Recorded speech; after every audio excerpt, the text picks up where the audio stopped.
The Langley estate was quiet in the early mornings. Sunlight poured gently through the high windows, casting golden stripes across the polished wooden floors. Birds chirped outside, but inside, the mansion was silent, especially in the music room where the grand piano stood like a sleeping giant. Untouched, Mira, the elderly housemaid, quietly entered the room. She wore her usual pale blue apron and soft house shoes that made no sound as she moved. Her silver hair was tied in a neat bun. She carried a feather duster and a cloth just like every day, and walked straight toward the piano. She had dusted this piano for over 20 years. She wiped its smooth surface gently, like she was touching something sacred. Her fingers paused on the edge of the keys just an inch away from playing one. But she pulled her hand back quickly, her eyes lowering with sadness. No one had ever seen Myra play. In fact, no one ever let her. Mrs. Langley, the strict matriarch of the house, had made it clear long ago the piano was only for Clara, her daughter. The housemaid's role was cleaning, nothing more. But Mira's heart didn't listen to those rules. Deep inside, she carried the music like a quiet fire. I had never told anyone that she once knew how to play. She never spoke of the nights in her youth spent learning the piano by candlelight, or the afternoons she performed as a little girl, in front of strangers who clapped for her. All of that was long ago. A different life. Forgotten life. Still, each day, when she touched the piano to clean it, her fingers remembered. She would hum softly as she dusted, always the same melody, gentle and beautiful, like a lullaby from another world. The tune was from her past, but she carried it like a piece of her soul. Clara, now 17, had often heard Myra's soft humming. She sometimes found herself stopping to listen from the hallway. There was something in those notes that touched her, something real and deep. She didn't understand the tune, but it stayed in her mind like a warm memory. One morning, Clara asked, "Mira, what's that song you hum all the time?"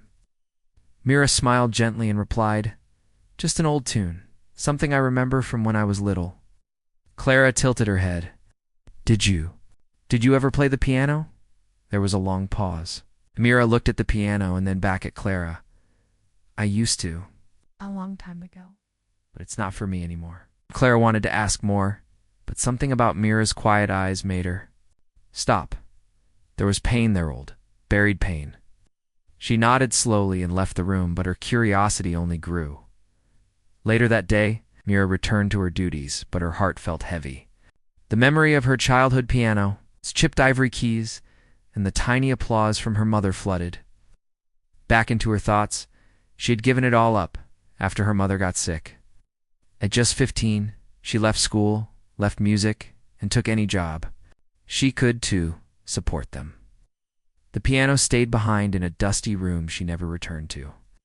Since then, she had worked as a housemaid in many places, hiding her talent under aprons in silence. Now, in this grand mansion, she lived among music, but never played. She was the keeper of the piano's shine, not its voice. Now she had accepted that, or at least she thought she had. But as she stood alone in the music room that evening, her hands aching from work and her soul aching from silence, her eyes returned to the piano one more time. It didn't look cold or forbidden tonight. It looked like it was waiting for her, and something deep inside Mira stirred for the first time in decades. The days passed, and though Mira went about her chores as always, something had changed inside her. Her heart felt fuller and heavier at the same time. The piano was still there, silent and grand, but now it called to her louder than ever. She tried not to look at it too long. She reminded herself, "You were just the housemaid." But even that voice was beginning to sound unsure. Clara had not forgotten their little conversation, the quiet smile Mira gave her when she mentioned playing. The piano, it held something mysterious. And the song Mira always hummed? It had started to haunt her thoughts. Clara tried to play it on the piano herself, pressing the keys one by one, but she couldn't quite match it. The tune was too soft, too special. It didn't feel like anything she had learned from her teachers. One afternoon, Clara sat beside her piano teacher during their weekly session. Her fingers moved through a complicated piece, but her heart wasn't in it. She kept thinking about Mira's melody. Finally, after finishing the lesson, she turned to her teacher and asked, "Have you ever heard of a song that goes like this?" She hummed a few lines the way Mira did. The teacher paused, eyes thoughtful. "Sounds like a variation of something classical, but I'm not sure. Where did you hear it?" Clara smiled. "Our housemaid, Mira." The teacher chuckled politely, assuming it was nothing. But Clara kept thinking about it, even as her teacher packed up and left. Meanwhile, other house staff had started whispering. Myra was often caught standing in the music room a little longer than usual. One of the younger maids, Lila, once saw her place her hand gently on the piano bench, then quickly pull it back as if it had burned her.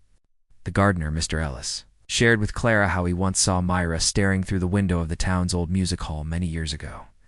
Eyes full of sorrow. "Myra doesn't just clean that piano," he said softly. "She misses it." Clara's heart stirred. She knew Mira as kind and humble, but now she was beginning to see her as something else, someone with a past. With stories untold, that night Clara tiptoed down the hallway, unable to sleep. She reached the music room and quietly opened the door. The moonlight streamed through the window, falling softly across the floor. The grand piano stood peacefully, untouched. But there was Mira standing beside it. Her back was turned, her hands folded in front of her. Clara didn't say a word. She watched as Mira gently touched the top of the piano. She didn't play, but she whispered something under her breath. Clara didn't hear the words, but she could feel the emotion in them. It was like the piano wasn't just an instrument, it was a part of Mira's soul. The next day, Clara approached Mira while she was folding laundry.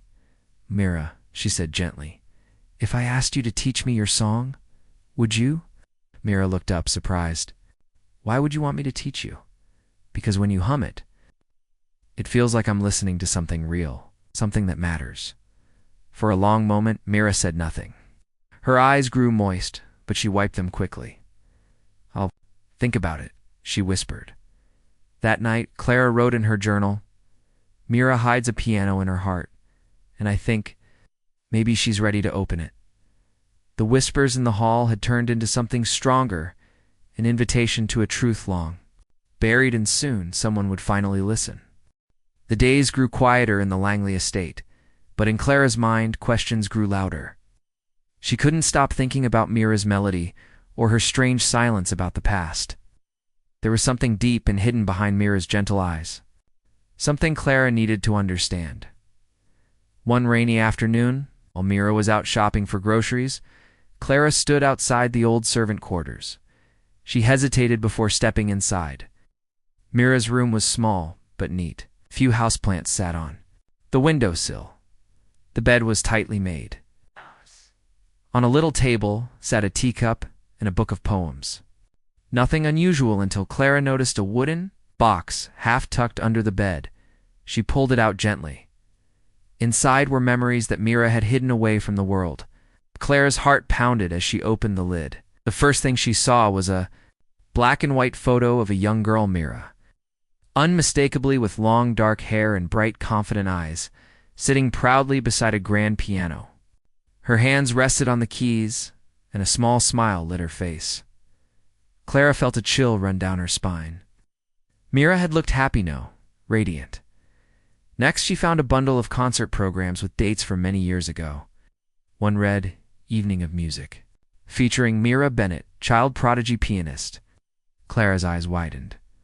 Mira had once been a performer. At the bottom of the box, wrapped in delicate paper, was an old newspaper clipping.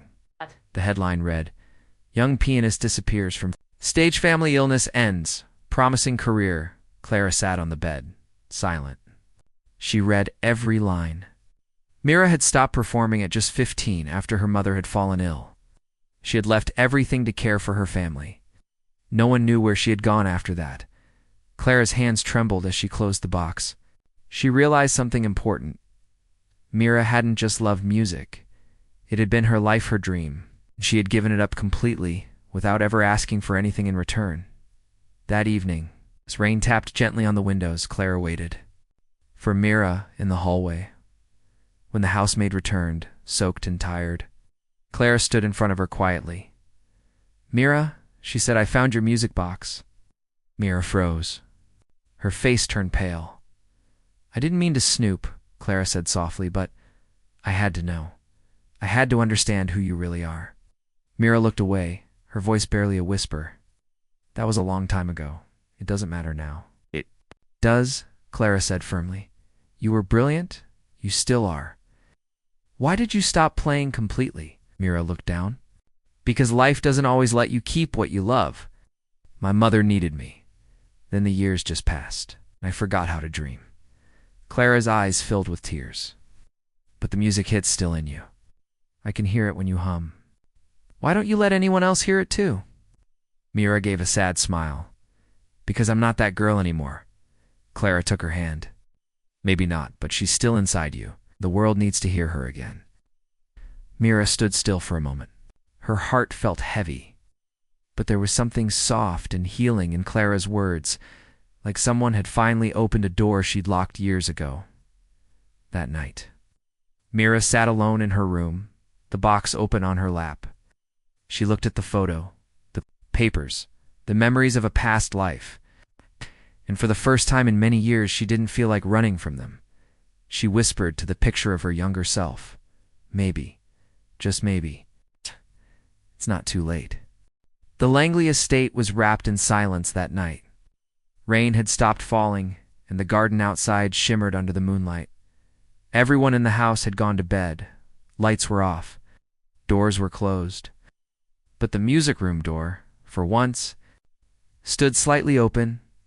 Mira stood just inside, her hands pressed against her chest. Her heart was beating faster than usual. She wasn't holding a feather duster tonight. She wasn't cleaning. She was just standing there, staring at the grand piano. She walked slowly toward it, her steps quiet like a whisper. Her old slippers made no sound on the polished floor. The moonlight from the window touched the piano's glossy surface, making it shine like it was waiting just for her. Mira reached out her hand, her fingers trembling. She touched the keys. Softly, carefully, like touching the face of someone she hadn't seen in years. She sat on the bench. For a long moment, she didn't move. She just closed her eyes. The silence in the room felt holy. Then she played, a single note, then another. Then slowly, a melody formed. It was the same tune she always hummed, the one Clara had tried to match, the one no one else had ever heard. Fully, but now it lived again. The music was soft, flowing like water down a mountain. It carried a sadness that made the air feel heavy, but also a sweetness that wrapped around the heart. Mira's hands, though older and slower than before, moved with a grace that was hard to describe. She didn't rush. Every note was chosen, placed, and loved. And outside the door, standing barefoot in the hallway, Clara listened. She had heard the soft notes and followed them like a thread pulling her forward. She didn't dare move. She didn't even breathe loudly. Tears filled her eyes. She had never heard music like this before, not from her teachers, not from famous recordings. This music was alive. It was full of pain, memory, beauty, and truth. Unseen in the shadows behind her, Mrs. Langley stood as well. She had come down to get water and had heard the playing too. Now the usually cold and strict woman stood in silence, hand over her mouth, eyes wide. She had never known this side of the housemaid she'd worked beside for years. The melody rose and fell like a story being told without words. And when it ended, Mira sat still. Her hands stayed on the keys for a moment longer. Then she slowly stood up. She didn't know anyone had heard her. She didn't know she had. Just changed something deep inside the house. She just whispered to herself, "That was for you, Mama," and left the room quietly. Clara remained frozen. For a moment longer, her heart was still racing. And Mrs. Langley, who usually said so much, said nothing. Together, they stood in silence, both deeply moved. Later, as Mira walked back to her small room, she felt lighter. Something inside her had finally opened. She didn't plan it. She didn't expect it. But the music had found its way out. She didn't feel afraid anymore. That night, the mansion wasn't filled with silence. It was filled with something else. something beautiful, something unforgettable. The morning sun rose gently over the Langley estate, but something felt different inside the house. The music room remained silent, yet its walls still held the warmth of Mira's midnight melody. It lingered like perfume in the air, soft and unforgettable. Mira moved quietly through the halls, returning to her usual chores. She carried her basket of laundry, folded napkins in the dining room, and made tea as if nothing had happened. But deep inside, her heart felt tender like a closed book that had finally been opened. She didn't know that Clara had heard everything, or that Mrs. Langley had stood in the shadows, tears quietly falling down her cheeks. Later that morning, while Mira was dusting the staircase railing, Mrs. Langley called her into the drawing room. Mira hesitated. The last time she had been summoned like this, it was about forgotten napkins or a misplaced vase.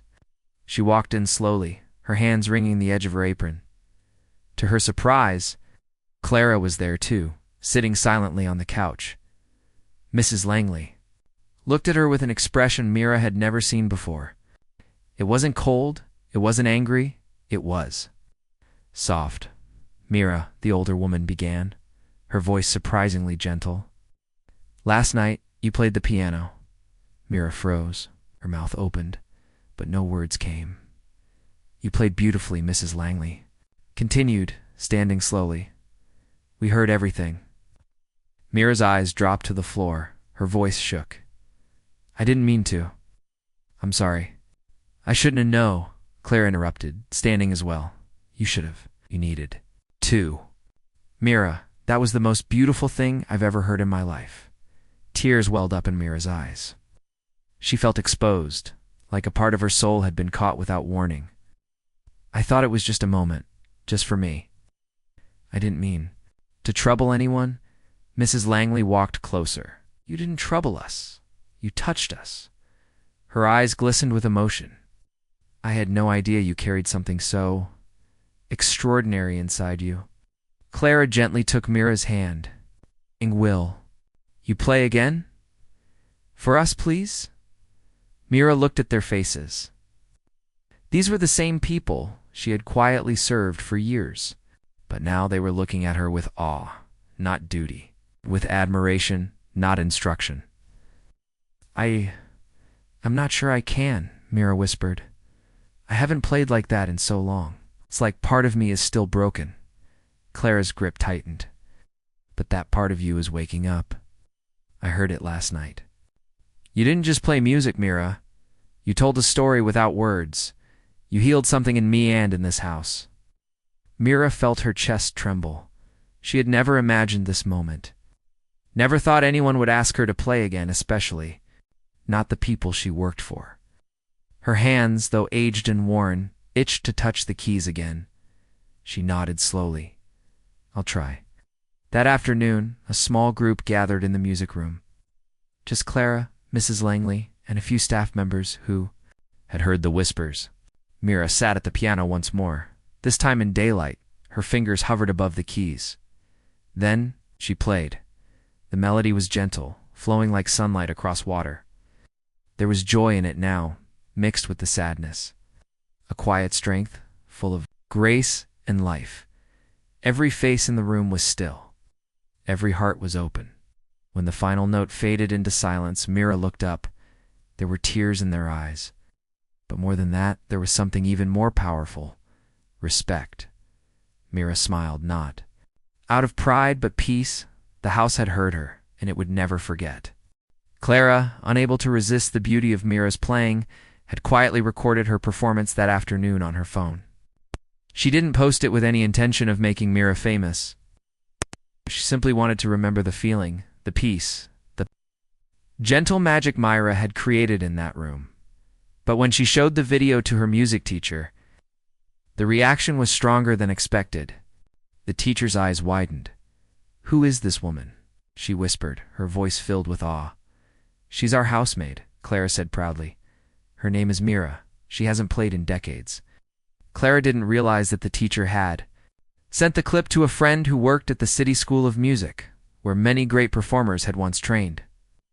And soon, word spread. Within 3 days, Mira's quiet melody had reached thousands of ears.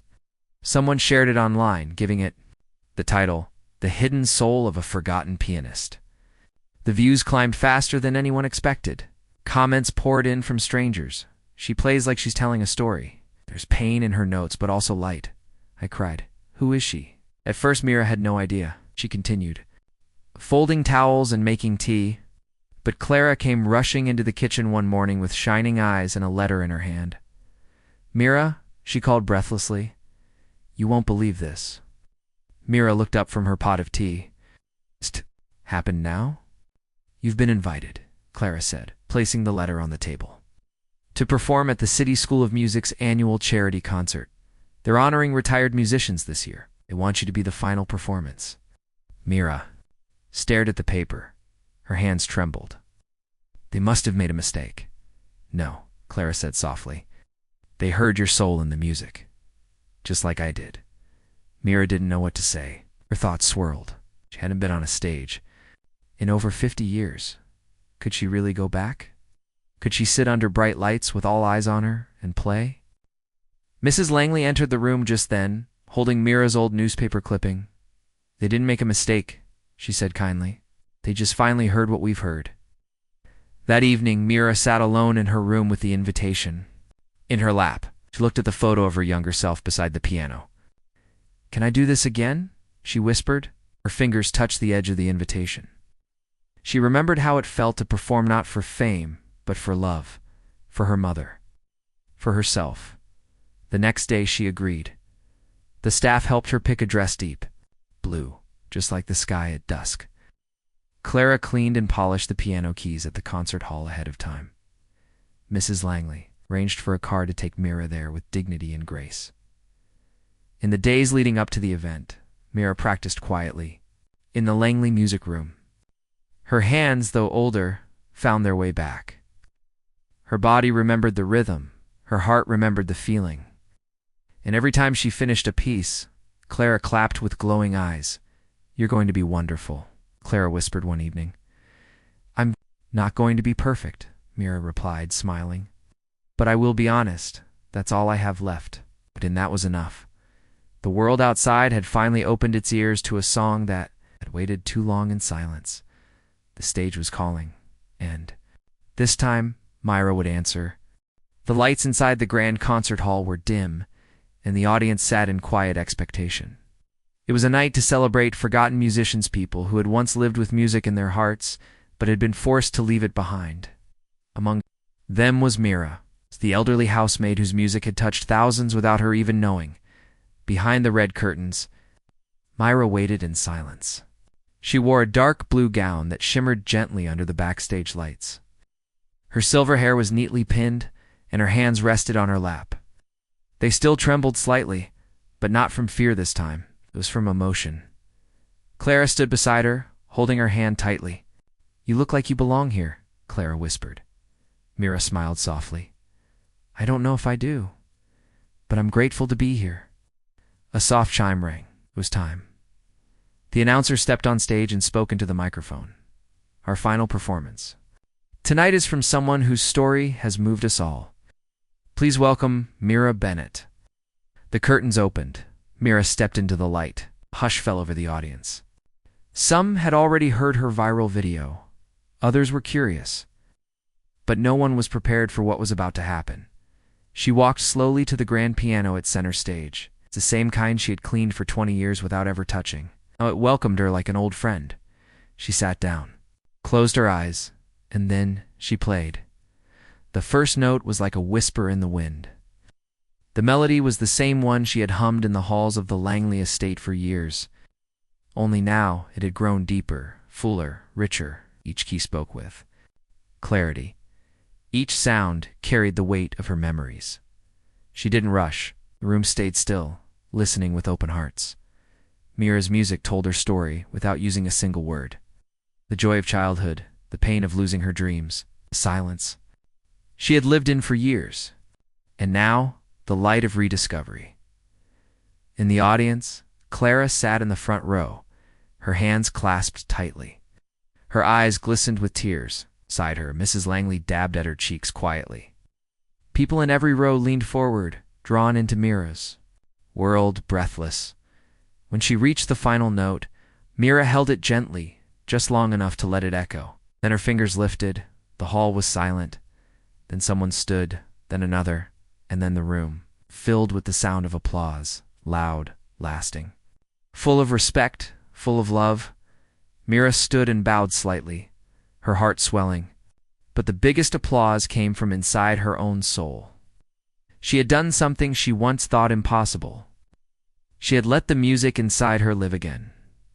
Backstage, after the performance, many people came to meet her.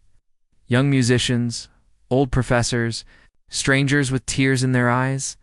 One girl said, "You didn't just play the piano, you played something inside me." Mira smiled and touched the girl's shoulder. That's what music is meant to do. That night, as Mira returned to the Langley estate, she looked up at the sky. Stars sparkled quietly. She didn't feel like a servant. She didn't feel forgotten. She felt free the next morning. Clara placed a small gold plaque in the music room, just above the piano. It read, "Mira Bennett, the heart behind the music." Mira didn't play every day, but sometimes, in the quiet afternoons, she would sit at the piano and let her fingers speak. The mansion, once filled with rules and silence, now echoed with songs full of feeling, and no one ever stopped her again, because when Mira finally played, the world didn't. Just listen. It remembered her.